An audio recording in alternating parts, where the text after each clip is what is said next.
So this is a question to everyone. First question is to everyone. When they're grown up, who's your favourite player? And for Paves, we might not know the player because it was a long time ago, but you might have to explain who it is. You can start, Morgs. Oh, so my favourite player. So when I first, I loved rugby around about, really, I'd say 95 and that 95 World Cup. And I really liked Dean Richards. He had his socks down, number 8, iconic sort of player, bit of a tough man at Leicester. I thoroughly liked him, and then moving on, Lawrence Dallaglio, and those have probably been my favourite players. I did have a soft spot for Rupert Moon as well, but he wasn't really a Welshman. Lovely head guard. Yeah, so he tucked his collar in as well. I thought that was probably Head of the game. What about you, Cats? Mine was Scott Gibbs. Just growing up, he was from the same junior club, and just seeing him going through our youth section to then play for Wales around 18, 19 was like a pretty young age to play for Wales. And then obviously he was one of the guys, and then went to rugby league, so that got me into rugby league. So followed him at St Helens, and then he came back and had that Lions series. I was actually playing then, so towards senior rugby. And mate, what a man, what a player, really good bloke. Not your typical rugby player off the pitch. He's quite different, but just loved the way especially the rugby league days with Twingamala, when they used to play against each other. Phenomenal player. Do you reckon he'd get into the Welsh team now? Say it again. Do you reckon he'd get into the Welsh team now? Yeah, I reckon he would. He'd be in my all-time Welsh 12, for me, personally. Fair enough. What about you, Jesse? Me would be certainly Jonah Lomu for the sheer fact of Man Mountain, and obviously because that was my position. But just the way he similar played. Build as well to you. Say again? Oh yeah, similar absolutely. Build to you as well. Very, very similar indeed. I showed him a thing or two, but no, obviously him, and then Campese as well. So David Campese, I really liked, more so for the cheekiness. He used to show people the ball as if like he was going to give them the ball, and then he's just going around them. He wasn't the quickest of players, but he certainly knew how to play the game in his position. So Campese and Lomu. Campese. Paves, I'm assuming yours is going to be a prop, Paves. Yeah, it is a bit. No, I mean, look, when I first started to watch it, I mean, Bath and Leicester were the real giants at the time, and I used to love watching Victor Abuga. I used to think, he was a good scrummager, and he also got around the pitch. He had a bit of character about him. I really liked that about him. And then, sort of as I matured a little bit more, and I got my head around, scrummages around the world. Christian Califano, I don't know if you guys will ever remember him. He was a French prop. He was at Gloucester, and I used to just love him. He was an absolute, beast in the scrums, and I used to think, bloody hell, I'd love to be like him. And everyone used to talk about his scrummaging internationally and domestically. But then I used to watch a lot of rugby league at the same time. So when Twiggamala went over, and I used to go watch my mate Edmo, he used to play for St Helens, and you'd get there, and you'd watch Farrell and Twiggamala and all these guys really hitting it off, and that was back in the day when it was massive. So there was really my start was in that Bath Leicester era, and then just sort of flipping on. That Jonah Lomu sort of came on the scene, and that's when the Super Rugby kicked off, and it was absolutely sensational. Imagine me looking at domestic rugby, which was predominantly played in mud and evolved around scrums and mauls, and then I saw the Super Rugby for the first time, Auckland Blues versus Natal, and it was just like this amazing game that it looked so different. I've got to say, though, I still stay true to myself. I do like the props, but there's some wonderful players out there that I've seen over the years. I think Dorsey will be disappointed you didn't say his name, though, mate. Of course. It goes without saying. I remember he said to me once, and this will be etched in my mind for life, honestly, for life. He said to me, when I was playing those games against Leicester, he said, in those scrums, if we could move their scrum an inch, we won. Now, you've got to look at the psychology behind that.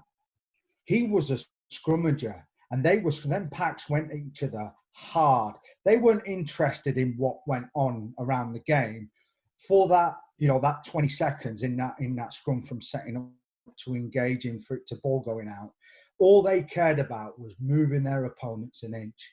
And I remember speaking to Dorsey about that. And that's the difference. When you talk to scrummagers, they'll always bring it back to, did we win the scrum or not? The game's irrelevant. You started him off, man. Come on, you just drove him in. Just Scrum. like lured Yeah, him in. give the people what they want. Give the people what they want. Scrummaging. Yeah. All right, so next question. This is just mainly for Cats and Paves. If you could sign any player in World Rugby, like that's currently playing, who would it be and why? Specifically to the Pirates team. I'll take a guess. I know what Paves will say. Atoje. Graham Dorr. Atoje. He'd go Atoje. I wouldn't actually. So I think statistically now, second rows are the highest paid players. 2 reasons. Obviously, the athletic ability. You have to have a lot of sort of, and Morgs knows this, like calling intellect as well. You know, where you go in the line out. But with Atoje, you've got a superb athlete who can play second row. I'm assuming he can call a line out. I don't think he'd be your first choice caller, but I'm pretty sure he could. And then he can play back row as well. So in terms of having that flexibility, our version would be Coalfield. Who could do that, play both. But I think Atoje, what a player. Yeah. I think he'd do all right for us. Yeah. It's like a poor man's Owen Wyn Jones, isn't he? Yeah, but like you'd think I'd say a back, but I think nowadays that second row has become such a pivotal position on how you launch, obviously, and the expectation around the pitch as well. You expect it to be more like a back row as well. Your incidents. So yeah, Toje for me. So I'll still Paves is really. I'll put it. Yeah, Paves, do you agree with that, or you got someone else in the locker?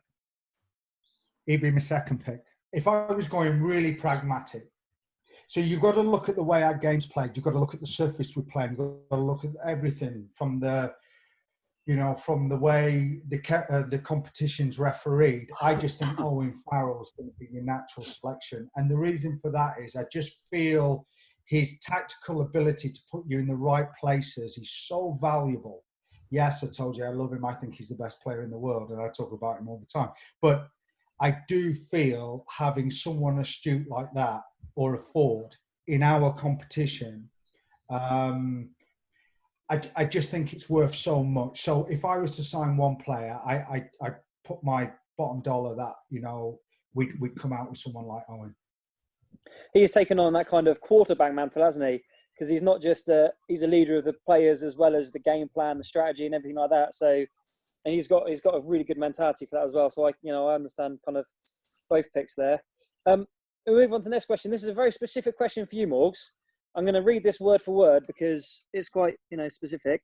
So during Movember, Morgs constantly sports a very fine tash and beard, good enough to make even Tom Selleck jealous. Photos included for visual comparison on the email they sent in, but I don't have them, I'm afraid. What do you use to achieve this magnificent facial hair? Baby Bio, Tomorite, protein whey, seaweed from the Battery Rocks, poison beer wax? Specific things I've never heard of there, Rods, but taking a bit. It started off, so generally start nice and early in September to try and annoy my wife with a good tash and start growing it out pretty early. And this year it just turned into a beard. Unfortunately, I've been trying to grow a beard for a while, never quite hit the heights of Tom Channon or Tom Candicky or anyone. Those front row boys, hookers particularly managed to grow a very good beard. Paves himself, I'd have to say, would probably sport the best tash. If it comes down to it, it looks a lot like Mr. Monopoly. Like a Ned Flanders. I often like to compare myself to Tom Selleck, but I don't think my wife will agree with that. That's my own perception of the tash. It would be Tom Selleck with great tattoos as well. Absolutely. All right. Next question. So I'm gonna flip this question instead. So I'm gonna ask Jesse this quickly. We know that all teams have exit strategies, but when it comes to possession, sometimes in the game it's hard to get. When you were playing at Exeter, because obviously you were at Exeter for a very long time, was it 10 years plus? 9 years, or just short? 9 years. 9 years. So it's a game plan that they employ as well. What's the thought process behind that? And then obviously once you've answered Paves, flip it across to you. And again, why is, because it's perceived that sometimes the Pirates kick the ball away a lot. Why do we employ the same kind of similar tactics as to, likes of Exeter and Saracens? So I'll start with you, Jesse.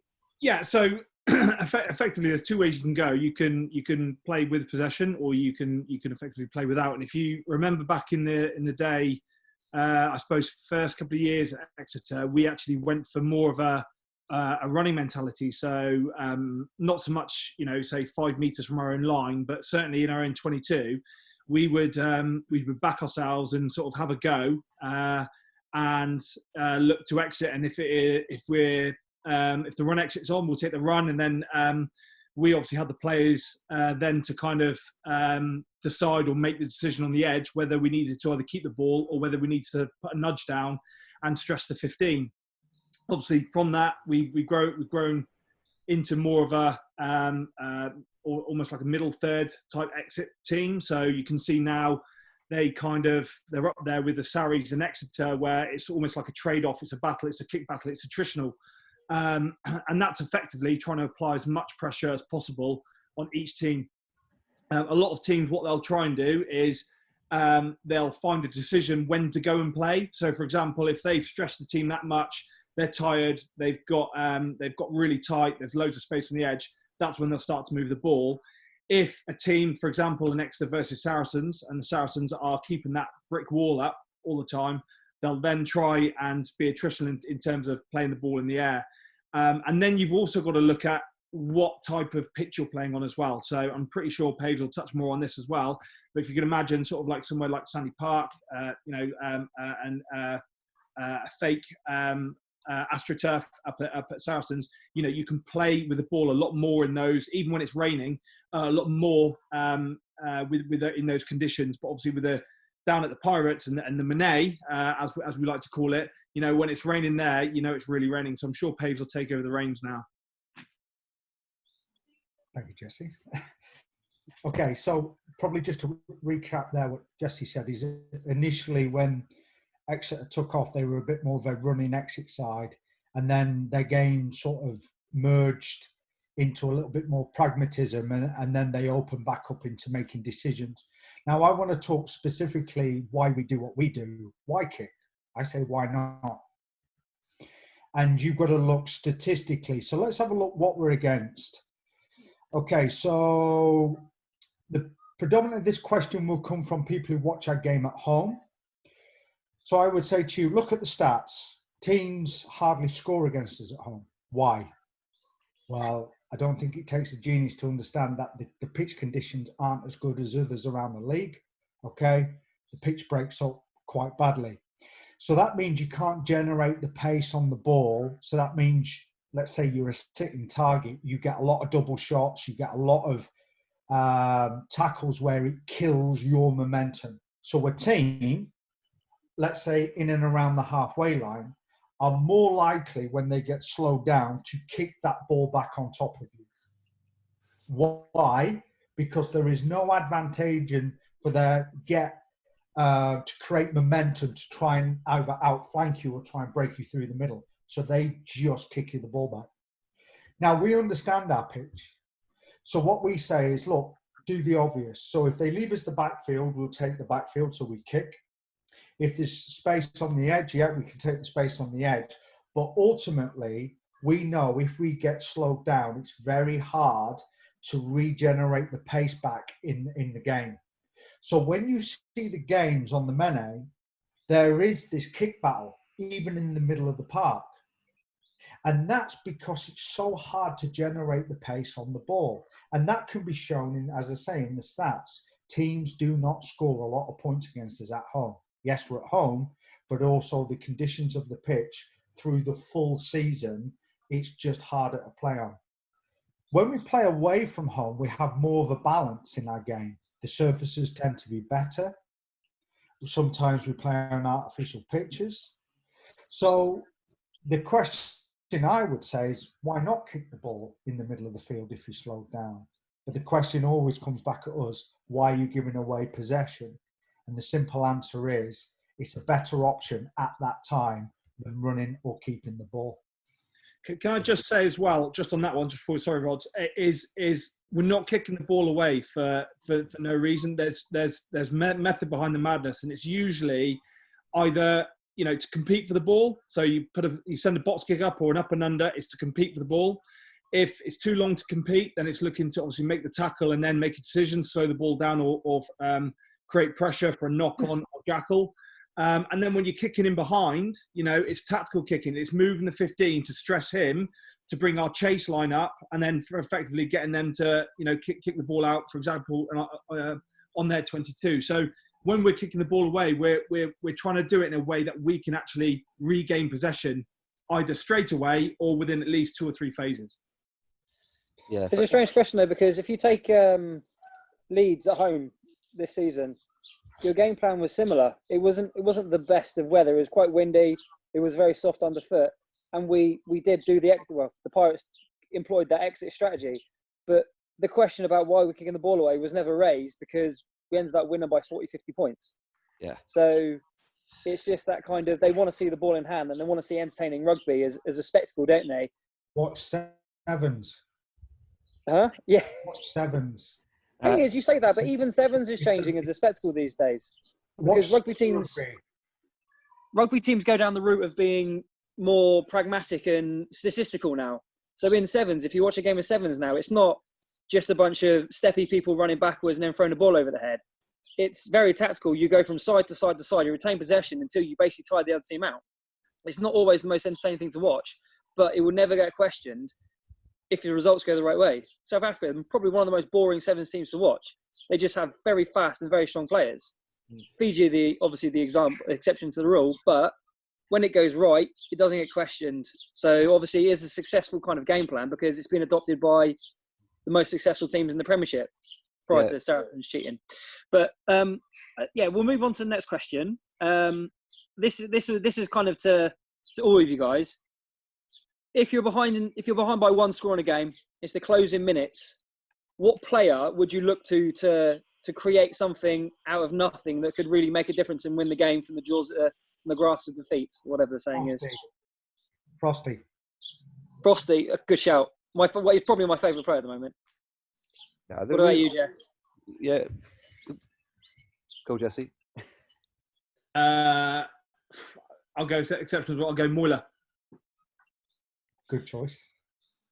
Can I jump in? What about you, Morgs? I'd agree with Frosty. Can definitely do something. I'd also say Rodri potentially could namesake. Rodri could give us that. We need to change the tempo and do something. He's definitely someone that's got potential. Okay.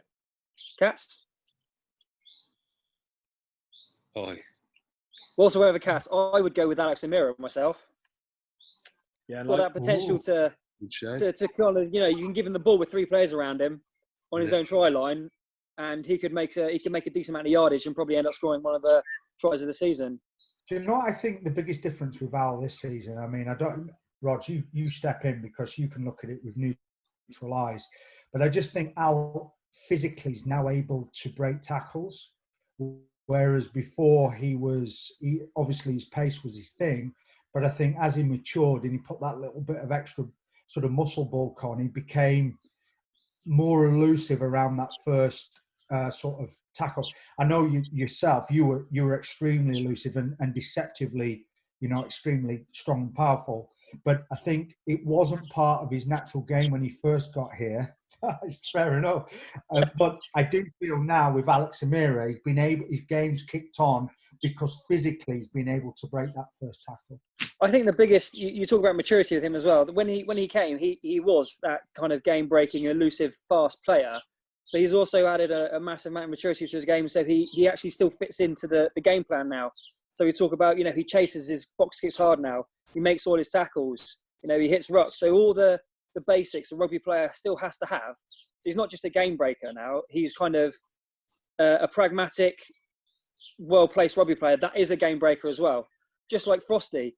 You could get like a player like Frosty who's hooking, who makes all the breaks and offloads. But if you can't hear his line outs, he's not going to play, is he? He'll end up playing back row. Yeah. So it's having the basic fundamentals of rugby and then having an extra bit on top. So I think he's actually added. He always had the bit on top, but he's added the basic fundamentals of the game now, which makes him a more all-round player. Yeah. Sorry, Cats. No, you're all right, mate. You got it. Can you boys hear me? Yeah, I can. Yep. Yeah, all good. Sorry. Sorry about that. My hay fever was giving me a bit of a jip out there. Yeah, tissue. I did. When you said what player, sitting on the fence a little bit. I think if you needed a score with 1 point to go, any player I think is capable of doing something defining in a game. But if you were to put a bet on it, you've mentioned some good ones there. You just look at our back three. We've got such danger in that back three. I could list them all really. But then you've got to look at your hard yards up front. I think look at our back rowers. John Stevens he's in and out a little bit with injury in his band, but was really making big strides. You got Twan, who I think we haven't seen the best of him yet. And then you look at James McRae, Dunks. We got so many boys who could do it. So I think you've named maybe a couple of the fans' favourites there. But who was it? 5 minutes out, Dunks every day of the week. It's just sheer weight. As far as no one said Jack Andrews yet. Well, 1 point down, Hayden King and Jay Tyack were getting a scrum penalty and it's going straight over. there we go. So, That's the way you win a game. So I did go back to Nottingham, the Nottingham away. It was a real tight game. Yeah, but the shoe was on the other foot, so we were a couple of points up, or it was a score up, and we get that scrum penalty through Aidan King. It counts, doesn't it? Yeah, so I'm sitting on the fence, but that is my PC response. Like that. Very diplomatical. All right, so Paves, I'll ask this question to you. It's about scrums. If you could try and limit your answer to below 5 minutes, just because there's a couple more questions afterwards. Just going for the kettle on a minute. I'll type it. For the kettle on. The length of some of the scrums take is very frustrating. Do you think it'd be a good idea for the rest to stop the clock until basically a scrum is complete, so that we can actually get more rugby during a game? The scrums aren't bad, man. I mean, once we eliminate all the scrum sets, I mean, I ain't got the statistics here. This is me just going through I would say we've got a decent balance now between refs just playing the ball and not having bags of resets. Now, some of the scrums are long, but I think if you were to look at what that looked like 3 years ago and then work to now, I think each year, I think more and more balls coming out. I could be wrong. Maybe it's just me, but I would say we're in not a bad spot. I just think we just try and keep improving the amount of resets and making sure that mechanically we're in good shape. But I definitely wouldn't substantially stop the clock. Not a question on here, but just a quick follow-up though. So I've been looking at all the kind of COVID-19 guidelines and law changes that are recommended. Basically, one of them is to almost eliminate the scrum. So if a scrum collapses, it's just giving free kicks, not allowed to have a scrum option for a penalty. What are your thoughts on that, Paves? Because obviously that would pretty much put your general prop out of the game. It'd be more like rugby league then, wouldn't it? Can I go, Paves? So, Yeah, of course you can. So this is my opinion on it, and all I think is if you want space in rugby union and you want a free-flowing game, you need to have powerful set pieces. So you need a scrum basically condenses 16 people in the park and creates space for wingers and back row. The more you are able to dominate that scrum and that set piece, the more advantage there is for your team. Obviously legally, and the same goes for the maul and the line out. So if you want space on a pitch, set piece is a key factor. And like you said, otherwise we'd be playing rugby league. Just on that as well, Morg. So say that they were enforced on the championship or was accepted by the RFU. You got to think about what you would do about that. So there's going to be a lot of free kick opportunities where you're going to have to either tap and go or have an organised kick. That is a safety. Or you could go with the wall, the old penalty move, the wall. Good, closer to the line. The argument to be, so we're on our 5 metre line. We've got a terrible scrum. First scrum, we'll just ditch it. No worries. Ref gives a free kick. Okay, we don't have to scrum anymore. You can't scrum us for a penalty or a try. There's no space because we've got everyone on our line. 15 people spread. My opinion is it's not good for a rugby union. Obviously, it's based around trying to create less contacts, isn't it? But for me, from a rugby perspective, You say that, but I think it's more. I might be a little bit contentious here, but I think it's more using this whole COVID-19 as an excuse to speed the game up. and implementing law changes that might not necessarily be agreed by the front five loving kind of rugby players of the world. That's just my opinion, though. You know, Rod, Yeah. I'm right there with you, because what they'll do is they'll try all these laws that'll make the game look very different. Yeah. It'll look really different. And we'll have to create, it'd be good fun, because we'd have to create new tactics, new ways of dealing with it. So, for example, it might be beneficial to hold the ball for long periods of time off the quick taps. It might be beneficial just to dump the scrum and get on with it. There would be no contest, because if your scrum was not able to pressurize opposition scrum, you'd invariably collapse it. Okay, so then you would end up with this manic game, which could be fun to look at. Would you end up with more contacts, though? You try and get rid of contacts. Would you end up with... you would. You'd have more rucks, and you'd have more all the things. And at the end of that trial, because that's what it would be a trial period that they saw an opportunity through the COVID to implement. And then they would look at it, okay, which ones do we keep and which ones do we bin? And we'd be the best guinea pigs. Like the tackle trial. Remember the tackle trial that they binned after 2 months because it actually produced more head injuries? The moment you change one component drastically, you change the game. And they don't have any idea, because they don't have a crystal ball. So I say, crack on, do it. But they're going to have to face the consequences if one of those law changes dramatically change it for the worst. I tell you what, I feel sorry for the props. I'd be shaking my boots if I was them right now, because if they did do that, I mean, what kind of pre-season they're going to have? They're going to be running all the time. Yeah, you'd be body shape of the prop would change, wouldn't it? Wouldn't it, John? It would. I know it. It would. It'd just be an extension to the back row, wouldn't it? The front row and the back row would be no different. Yeah. Exactly. So, but then no doubt, when it's important for England to have a strong set piece, they'd fight the corner and we'd go back to having scrums. Yeah. Because for us internationally, it's an advantage, even though the final might not have said that. But having a strong set piece is advantageous to our game. 100%.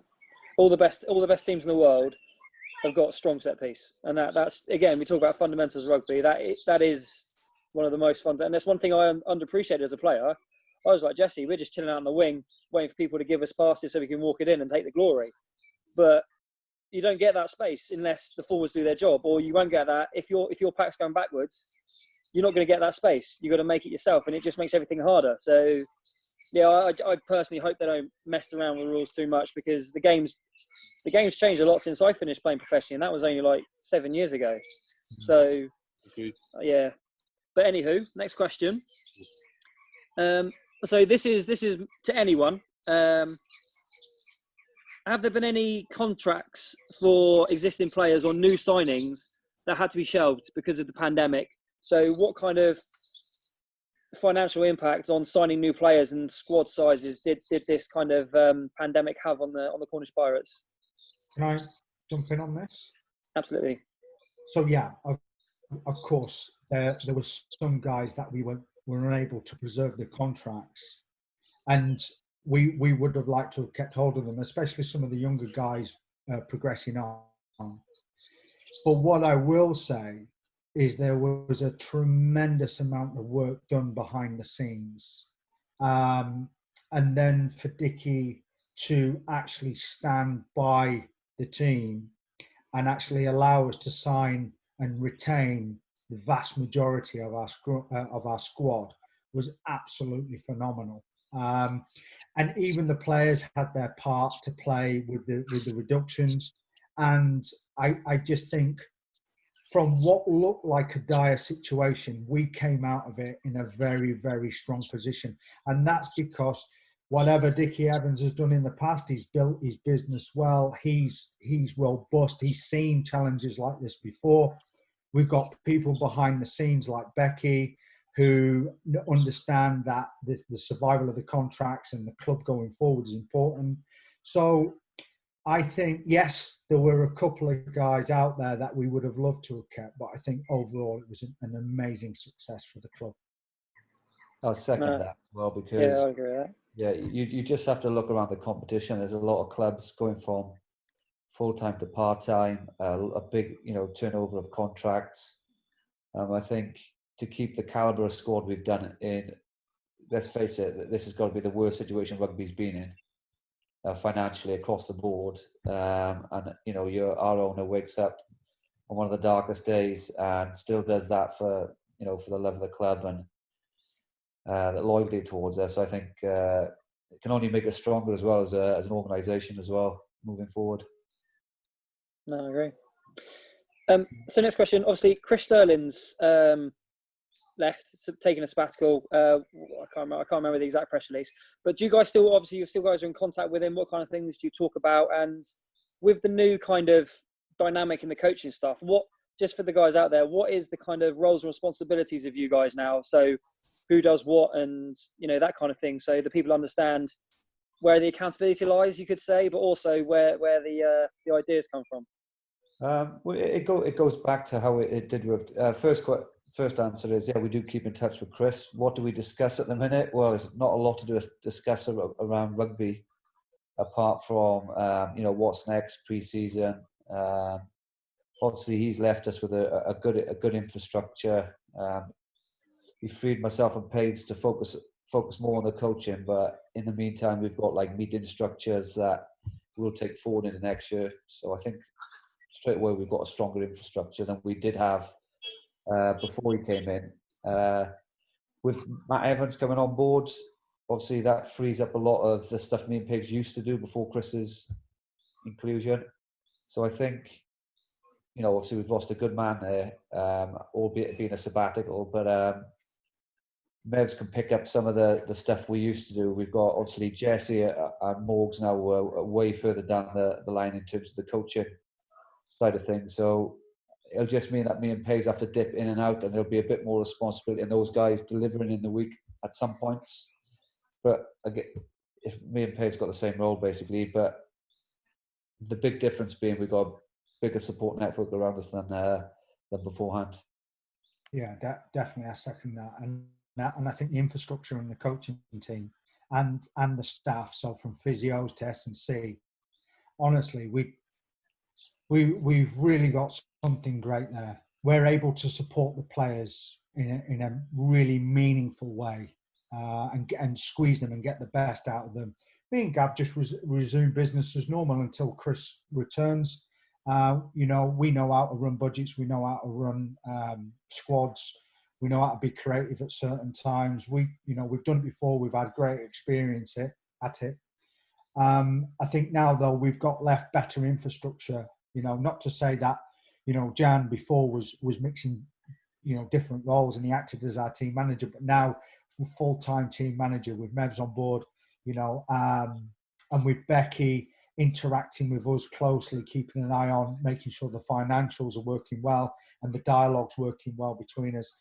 I just think the infrastructure is strong, and I think the future looks bright. From a support side of things, putting my fan head on, I think it, just speaking on behalf of the four blokes in this conversation, I think you couldn't have four better people for it. Having all played with a lot of rugby players, I couldn't think of four more kind of dedicated, passionate and knowledgeable players to have as the coaching staff of the Pirates. So I think the club's definitely heading in the right direction on the coaching side of things. Yes, it's a loss to lose Chris Sterling for the sabbatical or whatever it may be, but ultimately it's good to know that what he's left is almost a kind of a mentorship for you guys to step up and take it on from where he left it off as such. He's almost teed you up for success, and you've learned from his experience. Oh yeah, and a happy anniversary to Chris Sterling. I think is his wedding anniversary yesterday, I think. So big happy anniversary to him. So a couple more questions. This is to everyone and anyone. When you're looking to sign new players or you're looking to approach new players, what kind of characteristics do you look for in a player, as well as just talented and catch and scrum? Oh, good. So I think in terms of obviously we have our club values, but first and foremost, obviously we look at player characteristics. Is that the type of player we want? But just to give you an idea of the process we go through, so any player who has signed here, as always, we've either met them or like this sort of scenario. Obviously, you normally get references from people you trust. but ultimately they have to be right for the environment. You just have to go through our squad. I don't think in the last sort of 2 or 3 years there hasn't been a bad bloke. When that comes through meeting the person, meeting their wives, partners, mums, dads. So you're going through a pretty thorough process to get a good gist, all-round picture of the fella. And what you look for in terms of qualities: trustworthy people, honest guys, team blokes, boys who are willing to roll their sleeves up, work hard. I'm sure the lads will have. If you look at the coaching staff, we've been talking about this and doing our values recently, so I'll hand it over. Mine was a bit emotional, Morgs, wasn't it? So I'll hand it over. Yeah, that was emotional. Yeah, I was a bit more wooden. No, I think it is. We obviously look at certain physical characteristics of the player, and do they pose the right sort of things that we look for in those particular areas of the game we're looking at. So let's say a second row, for example, we'll look at his jumping and those attributes and see if they can do that physically and technically what we want. But then probably after we've got through that, the technical and tactical things, the most important thing for us is, as Gav's alluded to, is the person. And as Paves and Gav spoke really well, and how important Dickie's been at the moment, and on his worst days woke up and said the club's still going in this direction. It's been people above all else. And I think part of being where we are, so isolated, and such a small group, that it's really important that we do find the right people for that environment. Paves, Jess? I think just from me, I think as well. Like, so look where we've all played rugby. Whoever's on the screen has played rugby, and we've all we've all networked and know people as well. So I think as well, which we're in obviously a very fortunate position. But like if a player did come up, or got, for example, an email came through, we all know somebody who probably would know that person. So you may know that person as the kind of character from sort of like face value, but you can really sort of, I suppose, network with somebody and speak to somebody and say, okay, what is this guy like? I've seen his qualities on the pitch, but what's he like, for example, off the pitch? And usually you get a really good show with that as well. So I think that's a really important aspect as well, that if you network well, and we've all picked up friends in the rugby world, we all know coaches, and it's quite easy to pick up the phone or send an email and find out who somebody is, and if they'd like to come to Cornwall as well. Just to add on top of that, then, would be, look, we know our game inside out. We've grown it for 5 years. This is just a better version of what we started with, So we were talking to Ian Davis only yesterday. If he came back, he'd see the same game, just be a refined version of what that was. And we recruit to that, so the skills are very specific around that game. There are many fine players out there, but not all the players can play the game we want to play. But I think everyone's saying the same thing. It comes down to the character of the person and knowing that he's going to fit well within this environment. Rod, it's not an easy environment. It's January, you're on the back pitch, you're covered in mud, you go into a cold, even though the change of rooms have been done, for many years, it's a tough, unforgiving, soul-searching environment at times. And we need to make sure we got the right character. Fair enough. So I've got 3 more questions. Captain's left. Boots has obviously hung up his boots on, gone back to the motherland. Is it automatic that Nicola Batista will, as vice captain, step up to captain, or is there going to be further thought that goes into that? Well, there'll have to be further thought. Obviously, Nick will be a contender. But yeah, there'll be some. That's on the spot question, Rodri. Oh, it's a good one to last, mate. Don't worry about that. So we've got a pretty. We went through a leadership group process this year. So there's obviously, when I say leadership, we're looking to develop leadership, and you don't have to be in that group to be a leader. But we've got it was selected by the players and by profiling people. So we've got a leadership group in and around that. That's not saying one of those will be captain or anything, but I think Nick will definitely be a contender. But I think there'll be a discussion around, because one thing you have to consider around the captaincy is with Brett, like he was out and out first choice. We might have to look next year. There's a lot of competition for places around. Maybe it might be more than one person. Who knows? I'm not too sure yet. But we'll see how we come out of pre-season as well. So that, yeah, there's no dead certs, but you know, Nick will certainly be in contention for that, I'd say. Cool. With I've got 2 more questions. I ain't got my glasses on. So with recruitment of players, obviously we've re-signed a lot of players. We've re-signed. You basically announced all the guys that are signing on. Is there any scope for signing new players, or is the squad that we've got, and that's, you know, there's no going to be kind of addings to that moving forward once this kind of crisis settles down? I think we've got lovely balance in the squad. Yes, we would love more numbers, and the reason for that is, you know, we run it. Well, I've got to say, it's a big hats off to the S&C and to the physio staff. The availability is normally 25% missing. So if you've got a squad of 40, you're training with 30, and as you know, you need 2 teams of 15 to have effective training at times. It's hard to do everything in small games. It's hard to train against each other as a pack without having 8 on 8. And even at 40, you have to be adaptable, because remember, you've got, at any given time, you could go down to 30 players. Now, our ratio was 18% this season, and that was outstanding, absolutely outstanding, hats off. But now our squad size has dramatically reduced. When I say dramatically, I would say the core group is still there and functioning well. We just lost maybe some of our buffer in and around certain positions. So is recruitment finished? Well, it is for now. Would we like more players? Yes, we would. Second row would be one position that we would like to get more balance in. You know, we've got 3. We're hopeful that maybe we can beg, steal or borrow one more from somewhere. But we know in that engine room, okay, we're going to need numbers. So I would say we are 95% happy with the squad.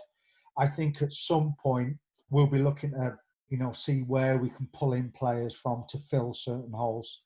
And I think every team outside of Ealing and Saracens will probably be in the same boat. Most of them be in a lot worse condition than us. We've just got to figure out how we manage that squad going forward training-wise. Because as I say, we know if we get 15 on 15 at least once a week, the amount of benefit that gives our game is enormous. So it's not just a case of can we put 23 on a pitch, it is can we effectively train? And that's what we've got to start putting in place straight away.